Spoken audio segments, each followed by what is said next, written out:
ভাই এবং আমাদের গিয়াস ভাই সুন্দর ব্যাখ্যা করলেন। এর মধ্যে আমার একটুখানি দ্বিমত আছে, রেসপেক্টফুল ডিসএগ্রিমেন্ট, যে আসলে ব্যর্থতা কার? ব্যর্থতা কি আমেরিকান অ্যাডমিনিস্ট্রেশনের?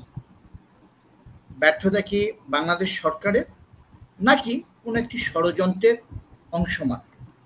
তা আমরা যদি প্রথম প্রশ্নটা দেখি, যে সম্পূর্ণ ব্যর্থ হলো American administration, new York police যেটা ছিল, এটা তাদের দায়িত্ব। যদি এমনিও হয় যে একটা লোক গেল বা হঠাৎ করে কোনো গন্ডগোল হলো, সেখানে তাদের ইনাফ সিকিউরিটি থাকা উচিত। আর যেহেতু তারা জেনেই গেছেন এরকম দুটো পাল্টাপাল্টি সমাবেশ এবং টাইম আলাদা করে দেওয়া হয়েছে, তারাও কিন্তু করেনি। মানে আমেরিকা বললে ভাসুরের নাম নেওয়া যাবে না, এরকম যদি হয় তাহলে কিন্তু আসল জায়গা থেকে আমরা অনেক দূরে চলে যাব। গেল। এরপরে আসি যে আমাদের যে বাংলাদেশ সরকার, যে সে ব্যর্থ না, তার ষড়যন্ত্র, এটা কিন্তু খুব গুরুত্বপূর্ণ ভূমিকা রাখে। আর তাহলে বিএনপির এখানে যে নামটি এসছে, যে শ্রদ্ধেয় মহাসচিব মহোদয়, উনি এসছেন বয়স্ক এবং অত্যন্ত মিষ্টভাষী একজন সজ্জন রাজনীতিবিদ হিসেবে ওনার একটি গ্রহণযোগ্যতা আছে। এরকম আওয়ামী লীগেরও দু একজন পাওয়া যাবে, সবই একেবারে আওয়ামী লীগের খারাপ, কেউ ভালো ছিল না, এটা আমি মনে করি না। ঠিক বিএনপিতেও এরকম বেশ কিছু ভালো লোক আছেন। এখন মির্জা ফখরুল ইসলাম এলেন, আর চিফ অ্যাডভাইজার উনি আলাদা চলে গেলেন, তাহলে উনি কিসের নেতা? উনি তো দলনেতা, যে জাতিসংঘে যাবেন। আর জাতিসংঘে যাওয়ার সময় এমন কি রাষ্ট্রীয় পরিস্থিতি তৈরি হলো, যেখানে সরকারের ভিতর থেকে না নিয়ে আপনি বিএনপি, জামাত আর এনসিপিকে আপনি সমান পাল্লায় মানবেন, সমান পাল্লায় নামিয়ে দিলেন। আপনার আসলে উদ্দেশ্যটা কি? যে বাচ্চাগুলো গেল তাদের একটু রেজাল্ট দেখি না, কোত্থেকে কোন কনভেন্ট থেকে পাশ করে এসে, এবং তাদের পূর্ব অভিজ্ঞতাটা কি রাজনীতি নিয়ে। কারণ এখন যে জুলাই আন্দোলন, আমরা তো অনেক কথা শুনতে পাচ্ছি, জুলাই, আগস্ট, 24, 71, অনেক কিছু শুনতে পাচ্ছি। আবার বলছে যে আসলে এটা ছিল, যেটা ছাত্র শিবির দাবি করেছে, যেটা ছিল হাসিনা উৎখাতের একটি আন্দোলন, তারা দাবি করেছে।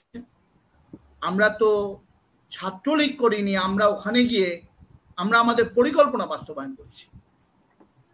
এবং আগামী দিনে তারা যে আবার বলতে পারবে না যে শয়নে স্বপনে বঙ্গবন্ধু, মানে বুঝতে পারছেন যে দেশটা তো, সেই পরিস্থিতিতে উপদেষ্টা মহোদয় হুট করে বিএনপিকে ডাকলেন আর বিএনপি চলে গেলেন।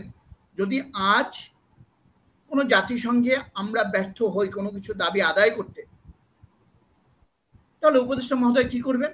হ্যাঁ, আমি কি করব, আমার তো কিছু করার নেই, আমি তো সবাইকে নিয়ে চলে গেছি। আপনার পররাষ্ট্র উপদেষ্টা আছে, আপনার আরো লোক আছে, এবং আপনি নাকি লোক হায়ারও করে নিয়ে আসেন বাংলাদেশে, এখনো আমরা পাইনি কোনো মানে পাইনি।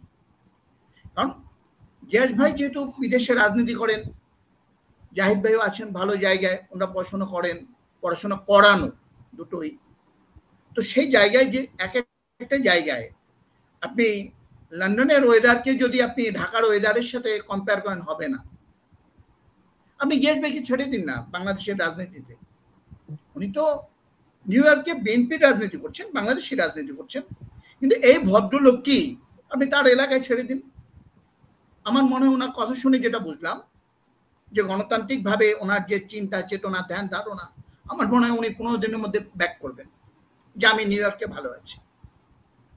This is reality. তো বাংলাদেশকে কিন্তু বাংলাদেশের মতো চালাতে হবে। তো আমি মনে করি এখানে ইউনূস সাহেব বর্তমান যে সরকারের ব্যর্থতা, অন্যদিকে, এটা আমার মনে হয় অন্যদিকে প্রবাহিত করার জন্য উনি এই কাজটি করেছেন। এবং বিএনপি, আমার রেসপেক্টফুল সাবমিশন, যে বিএনপি ইউনূস সাহেবের ফাঁদে পা দিয়েছেন। কারণ বাংলাদেশের অ্যাডমিনিস্ট্রেশনে আমরা যা মানে ওনার আসা উচিত হয়েছে কিনা এটা একটা প্রশ্ন উঠেছে যে বিএনপি এখানে আসা উচিত ছিল কিনা, যেখানে আপনি শুরুতেই বলেছেন যে এক কাতারে করে ফেলা হয়েছে এনসিপি আর বিএনপি না, বিএনপি আর ওনার সেফটির জন্য যদি আনা হয়। হ্যাঁ, ওনার সেফটির জন্য না, কে বলছে ওনার সেফটি? উনি তো জানেন যে উনি ওখান থেকে চলে যাবেন।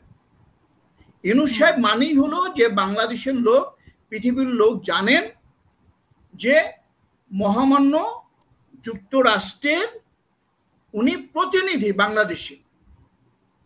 তো উনি যদি একাও যান তাও তো উনি প্রোটোকল পাবেন, আরো তো ওনার বেশ কিছু ডিগ্রি রয়েছে, অর্জন রয়েছে। এখন সে যদি এত বড় কিছু হয়ে 2-4 জন লোককে ইনস্ট্যান্ট যদি উনি নিতে না পারেন আর গাড়িটা ডাকতে না পারেন, তাহলে এ ব্যর্থতা না, এটা একটা ষড়যন্ত্র বলে মনে হয়। আর যে কথা বললেন যে গাড়িটা, নিউ ইয়র্কে আমরা জন এফ কেনেডি এয়ারপোর্টে খুব সুন্দর একটা জায়গা, আহামরি এমন কিছু বড় নয়। আপনি যদি কম্পেয়ার করেন যে আমাদের হিথ্রো এয়ারপোর্টের চেয়েও জন এফ কেনেডি আরো ইজিলি আপনি বেরিয়ে আসতে পারবেন।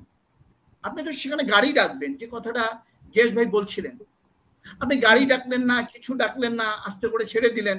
এখন আলোচনা ইউনূস সাহেব কি দিবে কি নিবে বাংলাদেশের জন্য, এবং ভেরি অর্ডিনারি, মানে একেবারে সাধারণ, যে প্রথম হয়তো বিদেশ যাওয়ার পরে যেরকম পরিস্থিতিতে পড়ে সেরকম অবস্থা হয়েছে। তো সুতরাং এখানে একটি বড় ষড়যন্ত্র। কারণ উনি যেটা দেখাবেন যে এখানে আওয়ামী লীগ বিএনপি একেবারেই এক নয়, তারা পাইলে একে অপরকে মারে। আপনারা তো দেখলেন আমেরিকায় বসে, এই সময় কি মনে করেন নাকি যে নির্বাচন?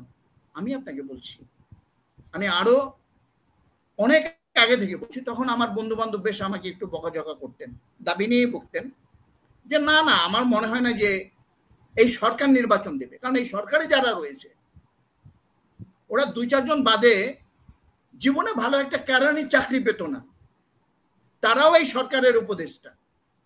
তো সে এত সকালে ছেড়ে দিবে? শেখ হাসিনা একটা রাজনৈতিক পরিবারে, সে ক্ষমতা ছাড়তে পারলো না, তাকে ক্ষমতা ছাড়াতে হলো, আর এরা ছেড়ে দেবে? এটা বাংলাদেশের রাজনৈতিক ওয়েদার, এটা হয় নাকি কোনোদিনও। সুতরাং এই সমস্ত দায় দায়িত্ব বিএনপির ব্যর্থ নয়। দেখা যাবে যে বিএনপির একটা গ্রুপ যে সাহেবকে বলবে উনি ব্যর্থ, আবার ওখানে আবার একজন আন্তর্জাতিক সম্পাদকও গিয়েছেন লন্ডন থেকে, উনি গিয়ে দেখলাম টাই অর্ধেক ঠিকমতো হয়নি পড়া, হয়তো ব্যস্ত ছিলেন, উনি আবার মাইক ঠেক ডেকে ডেকে একজনকে থামাচ্ছেন, আমরা যেটা ভিডিওতে দেখেছি, যদি আবার এটা এআই না হয়ে থাকে, এরকম করেছেন। তো সব মিলিয়ে ইউনূসকে দায় দায়িত্ব নিতে হবে, এবং যে চক্রান্ত এবং যে বাংলাদেশের ভাবমূর্তি নষ্ট হয়েছে এর জন্য ইউনূস সাহেবের মানুষকে জবাবদিহি করা উচিত বলে আমি মনে করি। এখানে আমি কোনো ব্যর্থতা দেখি না। আর আওয়ামী লীগ তো ওখানে প্রতিবাদ করবে। আওয়ামী লীগ কেন করবে না? আপনি দেশে দেবেন না, এবং বিএনপির যারা সুযোগ করে দেওয়া হয়েছে, আপনাকে আপনি দেখেন সুযোগ করে দেওয়া হয়েছে আওয়ামী লীগকে একেবারে মানে ক্লোজলি ইয়ে করার জন্য। আপনি বলছেন যে তারা সুযোগ, তারা খবর পেয়েছে, তাদের লোক আছে। লোক তো আমরা বাংলাদেশে দেখি যে সেক্রেটারিয়েটে সব জামাতের লোক, পুলিশে সব জামাতের লোক, আর একটা জায়গা আছে ওনাদের পুরোপুরি লোক নেই। তাহলে 16 আনা পূর্ণ হতো। ডাকসু নির্বাচনে দেখলাম যে সব দোষ ছাত্র দলের। জাহাঙ্গীরনগরে দেখলাম যে 2 জন শিক্ষক পদত্যাগ করলেন, একজন শিক্ষিকাকে হত্যা করা হলো। বলে কিভাবে? সে অসুস্থ, উনি আসবেন না, 2 জন লোক পাঠিয়ে তাকে ডাকা হলো, উনি 3 তলায় উঠতে গিয়ে পড়ে গিয়ে মারা গেলেন। তাহলে সেটা হত্যা। আর মাঝে মধ্যে বলা হয় যে আওয়ামী লীগ, বিএনপি তো আওয়ামী লীগকে চায়। আরে ভাই, বেগম খালেদা জিয়া আর কত কি করবেন? জেলে রইলেন, দেশ থেকে বেরোলেন না। উনি লন্ডনে এলেন, তখন তিনি থেকে যেতে পারতেন, থেকে যেতে পারতেন, সেটা করলেন না। ওনার সন্তানকে হারালেন।